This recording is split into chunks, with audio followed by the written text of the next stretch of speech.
a presentar al psicoanalista Luis Grach. Luis, gracias por atendernos. ¿Cómo te va? Hola, ¿qué tal? ¿Cómo estás, Adrián? ¿Qué tal? Bien, a ver, Luis, yo pensaba, ¿no? Hace unos días, lo que estamos haciendo los argentinos, gran parte de los argentinos, independientemente de los irresponsables, es que estamos renunciando a una cierta cuota de libertad en el medio de esta cuarentena, pero hay un compromiso de todos nosotros, ¿no? Nos estamos comprometiendo con un valor, el de cuidar a quien tenemos al lado, el de cuidar a los más vulnerables, el de cuidar a quienes nos curan. ¿Qué pensás? Bueno, en principio pienso que te voy a decir cuáles son en general las consecuencias psicológicas de la cuarentena y por qué la gente o alguna gente la sufre más, la sufre menos y por qué algunos pretenden ridículamente eximirse de eso. Las consecuencias de la cuarentena son obviamente la pérdida de la libertad, la sensación de frustración, de ira, de aburrimiento por pérdida de la libertad, la sensación de estrés traumático, porque uno, aunque esté recluido en su casa, tiene miedo también de infectarse, porque no lo sabe, está haciendo cuarentena, pero no sabe si se contagió antes o si en los momentos escasos en que sale de su casa a hacer compras pudiera contagiarse. La otra cosa es la angustia y la incertidumbre respecto a la situación financiera, y voy al punto fundamental que vos tocabas respecto de la gente que no es solidaria, que no cumple con un gesto mínimo que es preocuparse por los demás. Y eso se debe, yo creo, básicamente a tres cosas. La primera razón es porque la gente tiene un mecanismo de racionalización. ¿Cómo hacemos para racionalizar?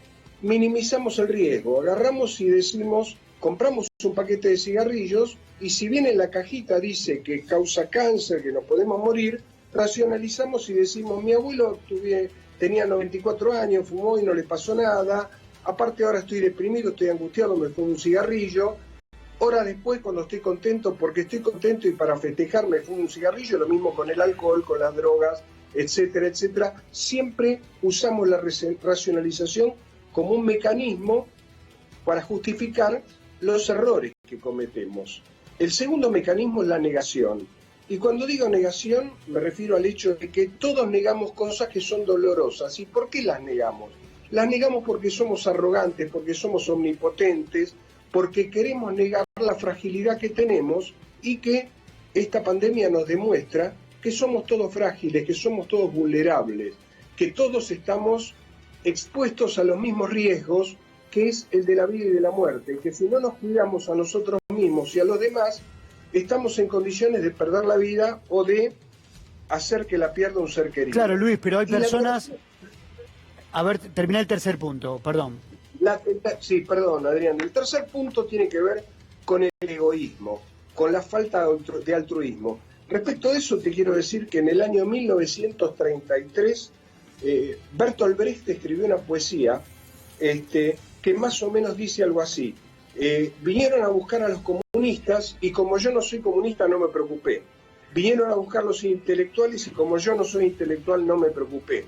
Vinieron a buscar al carpintero y como yo no soy carpintero no me preocupé. Ahora están golpeando mi puerta y ya es demasiado tarde. O sea, la idea, el ser humano llevado por su narcisismo no tolera las frustraciones. Yo creo que en ese sentido la cuarentena también puede ser una experiencia que podamos aprovechar todos positivamente, porque todos muchas veces funcionamos como chicos caprichosos que no toleramos la frustración, que queremos vivir en un estado de gratificación continua.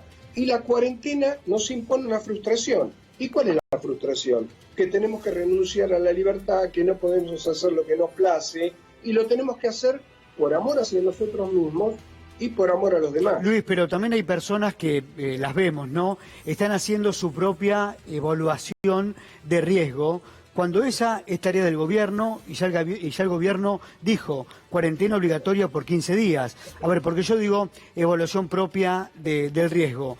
A ver, me evalúo en relación a cómo me puede afectar el coronavirus. Tomo yo la decisión, entonces camino 20 cuadras con mi mascota. No, esa responsabilidad ya la ejerció el gobierno. Es potestad del Estado Nacional de decirnos a quedarse en casa. Dejemos nosotros de hacer la propia evaluación de riesgo. ¿Qué opinás? Yo opino que, imagínate, Adrián, que vos y yo tenemos 5 años, vos tenés 7 años, o al revés, que yo soy mayor que vos, estamos con nuestro padre para cruzar la avenida Libertador y le decimos a nuestro papá que nosotros queremos evaluar solamente por nosotros mismos el riesgo que implica cruzar la avenida Libertador. Es una decisión infantil, omnipotente, arrogante, estúpida. Nosotros tenemos que poder someternos a las decisiones de las autoridades que son como nuestros padres, que nos cuidan y que toman determinaciones desde el conocimiento, desde la responsabilidad, con fundamento, y tenemos que acatar eso porque también eso nos reduce el estrés. Estar en una situación de cuarentena o estar expuesto a una enfermedad implica una situación de estrés, implica estar a merced de circunstancias ajenas a nosotros, que pueden hacer con nosotros lo que quieran, incluso pueden llevarnos a conducirnos a la muerte. Por lo tanto, tenemos que depositar nuestra confianza en la información, en el cuidado de las autoridades y de los que saben. Yo escucho habitualmente en los medios de comunicación súper expertos en infectología, en sanitarismo, en virología, y realmente ellos son los que tienen que darnos las órdenes y nosotros las tenemos que acatar, porque esa es una decisión madura e inteligente. Claro. En un país civilizado, como en una casa organizada, los niños obedecen a los padres. Lo mismo pasa en un país. Nosotros somos niños que tenemos que dejarnos cuidar y acatar las órdenes de la gente que sabe, que en este caso son nuestros tutores, nuestros responsables. Esa es la figura de un gobernante. Luis, nos están llegando muchos mensajes a través de las redes sociales con Quédate con C5N, invitamos a la gente también a que se sume. En este caso, Leandro de Parque Patricios pregunta, me da depresión estar encerrado y tengo miedo de tener un ataque de pánico. ¿Puedo tener un ataque encerrado? Bueno, el ataque de pánico, por supuesto, es una crisis de angustia. ¿Y a qué se debe el ataque de pánico? Cuando a una persona se le intrusa una idea, por ejemplo, de que se puede morir, de que se puede volver loca, de que puede contraer el coronavirus, sí, y no cuestiona esa idea, no se dice a sí mismo, tengo miedo de tener el coronavirus, pero no me hicieron el diagnóstico de coronavirus. Cuando no cuestiona esa idea y le da credibilidad, empieza de alguna manera a identificarse con esa idea y, entre comillas, digo yo, a fabricar los síntomas, y entonces el miedo, esa angustia se hace real.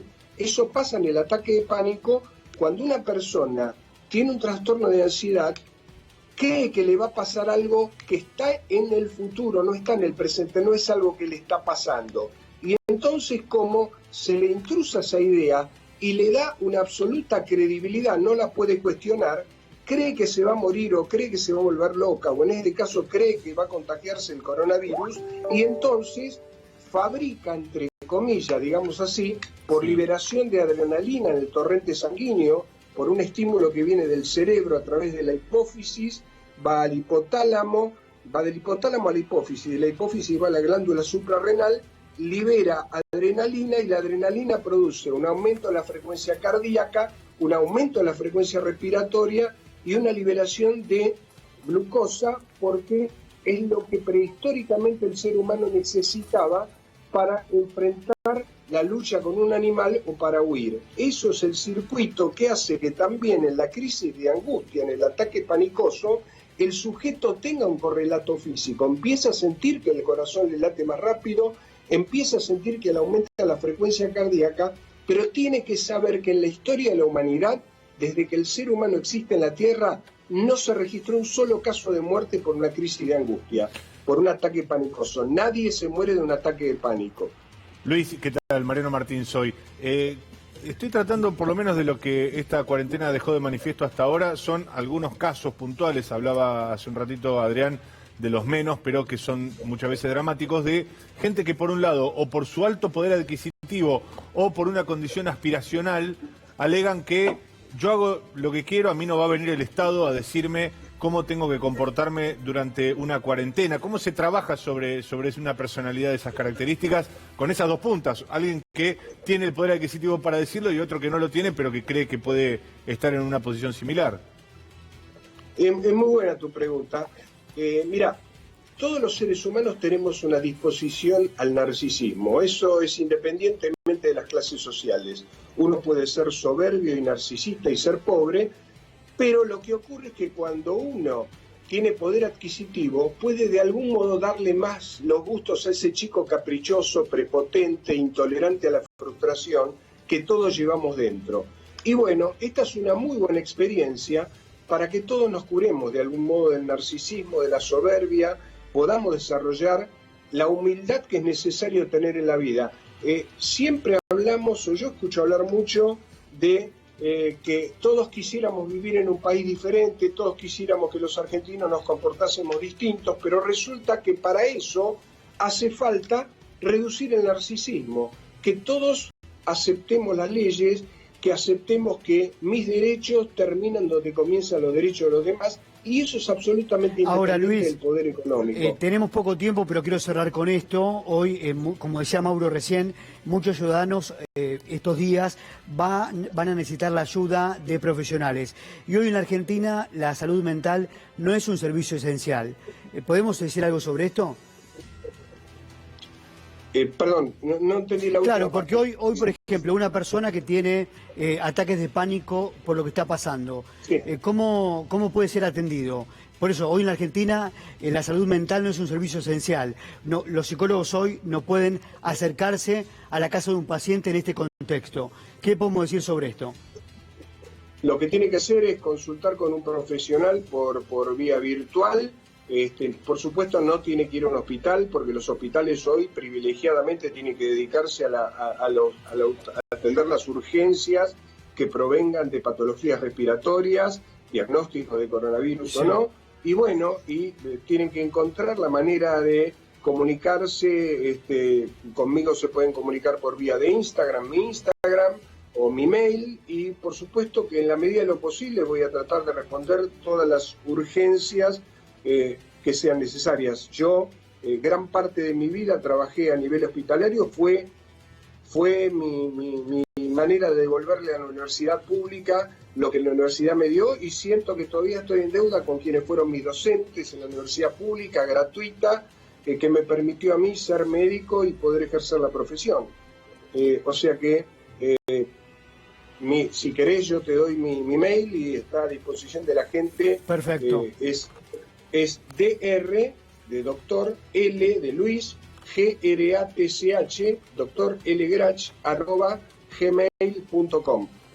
Hoy ya respondí varios mensajes. En la medida de lo posible le pido a la gente que, si me escriba, que me tenga paciencia, y que bueno, que además tenemos que tener confianza, porque hay una cuestión que es básica. El optimismo favorece el sistema inmunitario de los seres humanos, el pesimismo nos juega en contra. Y durante la situación de estrés y de pánico, a todos los seres humanos se le disminuye el sistema inmunitario, que es lo que más necesitamos para defendernos de los virus. Luis, muchas gracias por tu análisis, por tus reflexiones. Nos ayudan muchísimo en este momento tan difícil que nos toca atravesar no solo a los argentinos, sino también al mundo. Un abrazo, Luis. Un abrazo igualmente, querido Adrián. Saludos a vos y a Néstor Rick, que lo escuché antes. Saludos para todos los que están en el piso. Muchas gracias. Gracias.